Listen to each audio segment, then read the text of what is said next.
Le débat de Direct Gestion, nous retrouvons donc Harry Vollandler, donc directeur général délégué de Hamilton Asset Management, et on retrouve en plateau Christian Jiménez, donc le président de Diamant Bleu Gestion. Bonjour messieurs. Bonjour. Alors, on va parler avec vous et tout d'abord, on va faire un point macroéconomique. C'est vrai qu'il se passe beaucoup de choses. On a la Grèce, on a la Fed ce soir. On sent un ralentissement général au niveau mondial. Le FMI qui a révisé en baisse ses prévisions. Tout d'abord, eh bien, on a l'impression qu'il y a une décorrélation complète entre la macroéconomie, aujourd'hui où ça se passe quand même pas très bien, c'est un peu poussif, et les performances des marchés boursiers qui, elles, au contraire, sont quand même très florissantes. Qu'est-ce que vous en pensez, vous, Harry, de cette décorrélation actuelle? Alors, je suis pas totalement d'accord avec cette décorrélation, parce qu'on voit, en fait, depuis le début de l'année, en fait, un écart de performance très significatif, en fait, entre la bourse américaine et la bourse européenne. Pourquoi? Il y a d'une part l'élément du dollar qui est prédominant, et d'autre part, on voit depuis le début de l'année, en effet, une économie américaine qui surprend négativement depuis le début de l'année, à la fois pour des raisons imprévisibles comme une météo extrêmement difficile, notamment dans l'est des États-Unis, mais aussi une grève des ports à l'ouest, mais aussi des facteurs de ralentissement peut-être plus structurels. Par contre, en Europe, et ça explique en grande partie également la bonne performance de la bourse européenne depuis le début de l'année, en dehors naturellement de la dépréciation de l'euro par rapport au dollar, on voit quand même des signes extrêmement positifs. Tout récemment, à la fois l'Allemagne et l'Espagne ont relevé en fait leur perspective de croissance, ce qui n'est pas arrivé depuis très longtemps en Europe, et même en France, on voit quand même un certain nombre de signes plus positifs poindre à l'horizon. Ouais. Est-ce que vous estimez aussi que finalement, c'est pas si terrible que ça, parce qu'il y a pas, on peut pas lorsque le FMI révise à la baisse ses prévisions de croissance mondiale, vous estimez comme Harry, vous êtes plus positif, qu'il finalement il y a des choses qui se passent, l'Espagne, voilà, l'effet dollar et l'effet climatique aux États-Unis. Ça finalement, ça va quand même aller? Oui, bien sûr, moi je suis tout à fait d'accord avec ce que vient de dire Harry. C'est-à-dire il n'y a pas besoin qu'il y ait de corrélation à tout moment entre la macroéconomie et les bourses, et les marchés financiers. Par principe, les marchés financiers n'achètent pas l'activité économique du moment, mais ils anticipent ce qui va venir. Et même si ce qui va venir est inférieur à ce qu'on attendait antérieurement, dès l'instant qu'on anticipe de la croissance, et a fortiori si sur certaines zones il y a plus de croissance que ce qui était prévu, exemple Allemagne, Espagne, si sur ces zones il y a plus de croissance que ce qui était prévu, c'est tout à fait normal que les marchés continuent à monter. Ouais. Et donc vous estimez que là les perspectives de croissance mondiale devraient s'améliorer?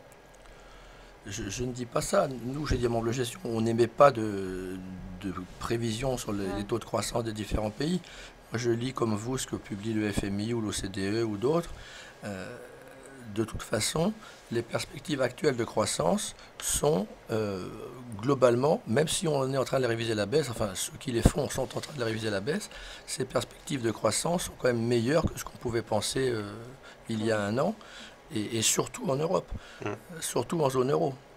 Alors la Grèce, bon, c'est un élément évidemment dont on parle tous les jours. On a ce remaniement de l'équipe de négociation vis-à-vis des créanciers fait par Alexis Tsipras. Donc il met de côté totalement Yanis Varoufakis.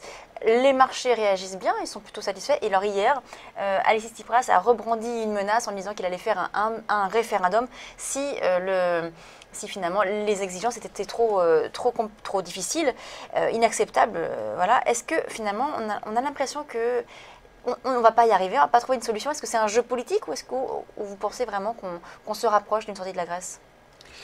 On se rapproche très certainement d'une sortie de la Grèce si jamais les Grecs ne vont pas faire les réformes nécessaires. Je pense qu'on est arrivé à un moment où la zone euro est en état d'exiger quand même des réformes structurelles de la part de la Grèce, parce qu'en fait, les moyens de contagion ont été quand même en partie bouchés, à la fois par la BCE et par la détention des actifs grecs uniquement dans les mains des banques publiques et pas des banques privées. Donc aujourd'hui, je pense qu'il y a un consensus au sein de l'Europe d'exiger de la part de la Grèce des réformes structurelles. Et je pense qu'in fine, quand même, les Grecs ont compris qu'il y a maintenant une unanimité à la fois en Europe, mais aussi de la part des Américains et du FMI qui au début avaient des positions peut-être légèrement différentes pour exiger quand même un minimum d'efforts de la part de la Grèce. Donc il y a deux possibilités, naturellement. Soit la Grèce sort de la zone euro, c'est pas l'hypothèse que nous privilégions, ou alors un accord à minima avec la Grèce, avec peut-être un référendum, mais je pense que la population grecque et tous les sondages l'attestent, ne veulent pas d'une sortie de la zone euro parce qu'ils sont tout à fait conscients de l'appauvrissement que cela va créer au sein de leur population. Et oui. Et c'est vrai que les Grecs là, semblent de plus en plus seuls, finalement, vous en parliez, que ce soit par rapport aux États-Unis, par rapport à l'Europe. Mais au final, on a l'impression qu'ils n'ont pas tellement le choix, le gouvernement grec. Ils ont joué finalement leur élection sur ça, sur le fait qu'ils allaient faire céder l'Europe. Et bon, ils n'y arrivent pas. Est-ce qu'ils ont vraiment finalement d'autres recours? Non, à part la sortie de la zone euro, ils n'ont pas vraiment de recours. Il y en a d'autres aussi qui ont été élus sur des bases de faire plier l'Europe. On connaît le résultat. Ça a été plus vite plié là, en l'espèce. L'enjeu à très court terme, c'est de verser 7 milliards de plus à la Grèce. Il faut être conscient que ces 7 milliards, il y a une forte probabilité qu'on ne les revoie jamais. Donc il est quand même légitime que les instances prêteuses mettent des contreparties à cette nouvelle ligne de crédit. Et donc les demandes de réforme sont parfaitement légitimes. Alors après, c'est vrai que ça pose d'autres sujets. Qui est-ce qui décide dans un pays européen? Est-ce que c'est le pouvoir politique local ou est-ce que ce sont les instances européennes? On comprend qu'une sorte d'Union européenne, quelque part, affaiblit les démocraties locales. On peut être d'accord ou pas, mais malheureusement, c'est la règle du jeu. Le Royaume-Uni, la semaine prochaine, qui va donc, enfin pas la semaine prochaine, mais qui a publié son PIB qui était décevant et qui va avoir des élections, c'est la semaine prochaine. On sent que les Tories et les Labour sont au coude à coude, qu'il n'y a pas vraiment de tendance qui se profile. Il y a un risque aussi là, au niveau des marchés, que si par exemple les élections montrent que tout le monde est à égalité, il peut y avoir aussi des extrêmes qui remontent et ça pourrait avoir des incidences sur la zone euro.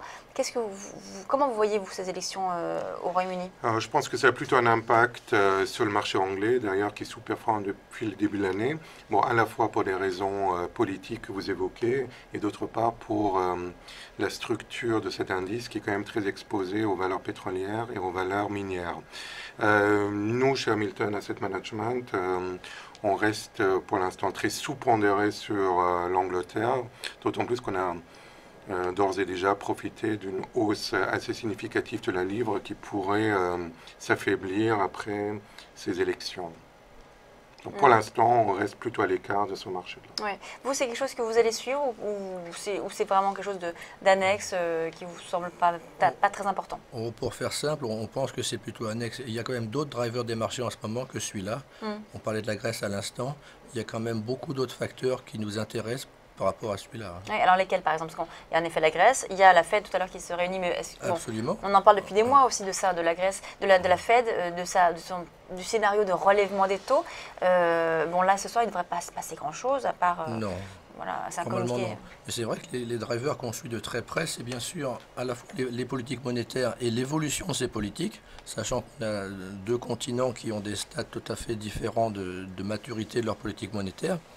Donc effectivement, la question centrale, c'est quand la Fed relèvera-t-elle ses taux et de combien?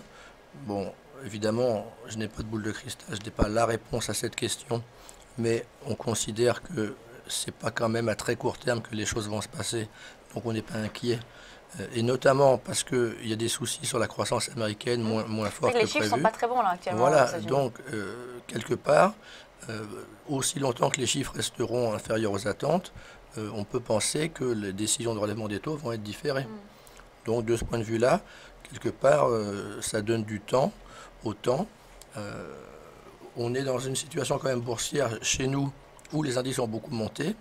Il y a des facteurs qui expliquent que ça peut continuer à monter, mais il y a aussi des facteurs de risque. On a parlé de la Grèce. La politique monétaire américaine ne sera pas sans impact sur les marchés européens. Donc ça, c'est ce qu'on surveille de très près, au jour le jour.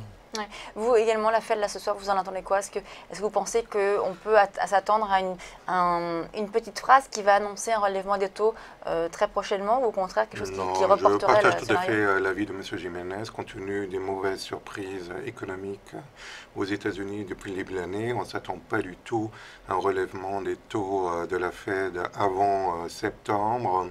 Et même cela pourrait être remis en cause s'il n'y a pas de reprise économique au deuxième trimestre aux États-Unis. C'est vrai qu'aujourd'hui, la croissance américaine, c'était la croissance qui était la plus forte au niveau mondial. C'était le moteur de l'économie mondiale. Et on sent que il semble un petit peu ralentir. Il y a des doutes, en tout cas, sur la croissance américaine. Mais finalement, ce n'est pas une si mauvaise chose, parce qu'en fait, aujourd'hui, on est vraiment dans une situation qui est parfaite. Des politiques monétaires extrêmement accommodantes encore, à la fois aux États-Unis et surtout maintenant en zone euro. Une croissance américaine qui ralentit, mais qui devrait quand même être de l'ordre de 2-2,5% sur l'année, et surtout une croissance européenne qui accélère dans un environnement non inflationniste et avec une BCE qui intervient massivement pour faire baisser les taux d'intérêt. Donc nous sommes aujourd'hui dans un scénario plutôt positif, mais nous rentrons naturellement à cause des problèmes que vous avez évoqués, que ce soit la crise grecque, les élections anglaise et surtout aussi la forte poussée des marchés depuis le début de l'année dans une zone plus volatile. On l'a vu cette semaine au gré des annonces de la part des autorités grecques. Vous pouvez avoir des fortes hausses intraday ou des baisses. Alors c'est vrai que on a ce ralentissement, on va dire, c'est pas vraiment un ralentissement, mais en tout cas cette performance de la croissance américaine un petit peu moins importante et qui donc laisse planer des doutes en effet sur scénario de relèvement des taux de la Fed. Aujourd'hui, on a d'autres zones mais aussi qui se portent pas très bien. Les marchés émergents également sont des zones qui avant étaient très attractives et qui aujourd'hui sont plus des zones à risque. Même la Chine, qui est la deuxième puissance mondiale, eh bien, ralentit aussi. Enfin, on a l'impression qu'il n'y a pas vraiment de zone aujourd'hui qui émerge et qui tire la croissance mondiale. Oui et non, évidemment. Quand la croissance chinoise tombe en dessous de 7%, on dit c'est une catastrophe. Là, la dernière prévision 2015 que j'ai vue, c'est 6,80. Bon, ça, ce sont les chiffres aussi qui donnent. Après, et on peut se poser des questions sur la véracité de ces chiffres. On peut se poser des questions sur la qualité des statistiques nationales chinoises, comme sur la qualité des statistiques grecques. S'il y avait moins d'économies souterraines en Grèce, ils paieraient plus facilement leurs dettes. Donc c'est vrai que la croissance chinoise n'est plus ce qu'elle était, on peut discuter du curseur. Néanmoins, on ne peut plus parler des pays émergents comme d'un ensemble homogène, même les BRICS, les fameuses BRICS. Entre la Chine, la Russie, le Brésil et l'Inde, en ce moment, c'est quand même le jour et la nuit. Et une déception, si je puis dire, sur les émergents là, ces derniers mois, c'est quand même le Brésil. Parce que là, il n'y a plus de croissance au Brésil. On ne sait pas s'il y a un pilote dans l'avion. On a vu récemment ce que ça donnait quand il n'y avait plus de pilote. Donc, il y a quand même des soucis. Et ça peut avoir des répercussions, on va dire, au niveau, sur la zone Amérique, par exemple, ou sur d'autres répercussions? Nous, on est des gérants d'actifs, donc on regarde ce qui se passe et après, on en tient compte dans nos portefeuilles. On n'est pas obligé d'avoir du Brésil en portefeuille, on n'est pas obligé d'avoir de la Russie en portefeuille, sachant qu'on peut aussi jouer la recovery de la Russie. Moi, mon gérant monde, il a acheté récemment des indices actions russes, il a fait plus de 100% en 2 mois. Donc, on voit l'Eurostoxx 21. Ça peut risquer aussi. Oui, mais quand on achète dans le creux, mais entre-temps, il a allégé ses positions, il a pris une partie de ses profits. Vous voyez, nous, on est là pour... C'est un peu cynique de dire ça, mais on est là pour tirer parti de la volatilité des marchés. Et donc, en Russie, on peut discuter de l'activité économique qui n'est pas bonne. Maintenant, en termes boursiers, il y a des impacts. Oui, bien sûr.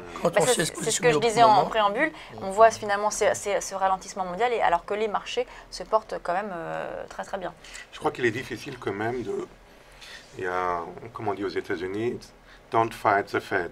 Dans un environnement de taux extrêmement bas, est-ce qu'il y a vraiment une alternative en fait à l'investissement dans les actions? Lorsque vous voyez des taux négatifs ou des taux extrêmement bas sur les obligations de sociétés de qualité qui, de l'autre côté, vous donnent des rendements entre 3 et 4,5%, ben, le choix est rapidement fait, d'autant plus, comme l'a dit M. Jiménez, que les conditions économiques en Europe s'améliorent quand même.